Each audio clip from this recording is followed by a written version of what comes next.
ஓம் நம சிவாய. தெய்வத்தின் குரல் முதல் பகுதி, குற்றத்தை குறைக்கும் வழி என்ற தலைப்பில் மகாபெரிவா அருளிய உரை. இராஜாங்கம் எதற்காக இருக்கிறது?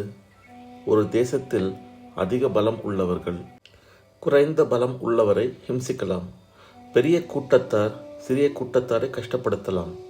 பலர் சேர்ந்து ஒருவனை நிர்பந்தப்படுத்தி அவனது சொத்து, வீடு முதலியவற்றை ஆக்கிரமித்து கொள்ளலாம்.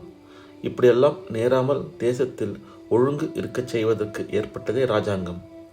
தப்பு செய்பவர்களை அவ்விதம் செய்யாமல் தடுப்பதற்காக இராஜாங்கம் என்ன செய்கிறது? தண்டனை தருகிறது. தண்டனை உண்டு என்ற பயம் இருப்பதாலேயே பலர் தப்பு செய்யாமல் தடுக்கப்படுகிறார்கள்.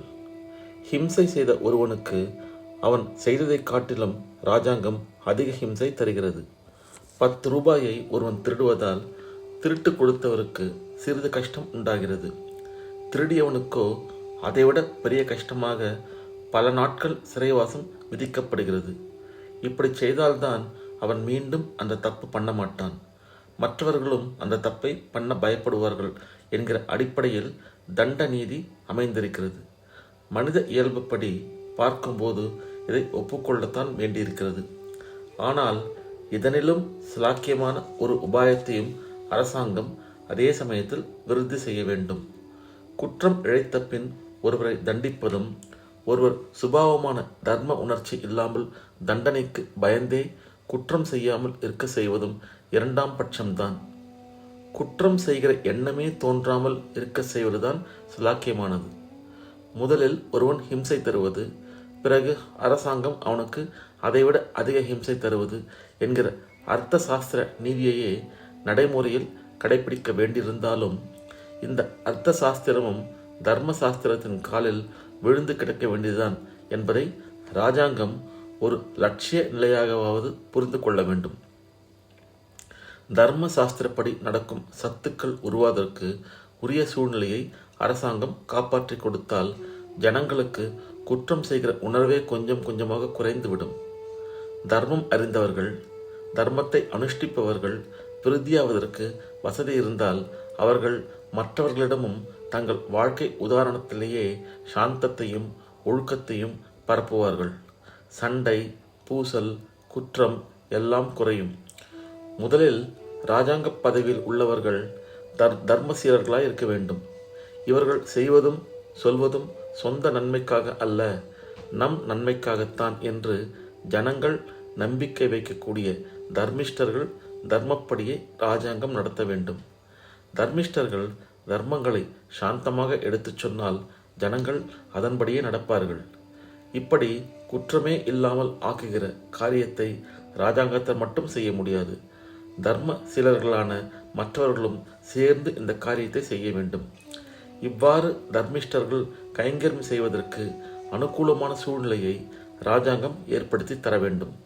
போலீஸையும் கோர்ட்டையும் விருத்தி செய்வதை விட தர்மஜர்களை விருத்தி பண்ணுவதில் இராஜாங்கம் அதிக கவனம் செலுத்த வேண்டும். சொந்த நலன்களை கருதாமல், உபதேசத்தை பணம் பண்ணும் தொழிலாக்காமல், பரோபகாரமே லட்சியமாக கொண்டு சாந்தமாக தர்மங்களை எடுத்து சொல்கிறவர்களுக்கு இராஜாங்கம் உற்சாகம் தர வேண்டும். இந்த உற்சாகத்தாலேயே மேலும் பலர் அவ்விதம் உருவாவார்கள். எடுத்து சொல்வதை விட எடுத்து காட்டாக தாங்களே இருப்பதுதான் அதிக சக்தி வாய்ந்தது. கோர்ட்டுக்கள் அதிகமாகின்றன என்றால் குற்றங்கள் அதிகமாகின்றன என்றே அர்த்தம். இதற்கு பதில் கோயில்கள் அதிகமானால் எங்கும் சாந்தம் பரவும். பழைய கால ராஜாக்கள் கோர்ட்டுக்களுக்கு பதிலாக கோயில்களை கட்டி வந்தார்கள். பழைய கோயில்களை புதுப்பித்தார்கள். அந்த கோயில்களிலேயே பொழுதுபோக்குக்கான சகல கலைகளும் கூட தெய்வீகமாக்கப்பட்டு அர்ப்பணமாயின. ஜனங்களும் ஆலய வழிபாடு செய்து சாந்தர்களாக இருந்தார்கள். இப்போதுள்ளது போல சமூக சச்சரவு, பூசல் எல்லாம் அப்போது இல்லை.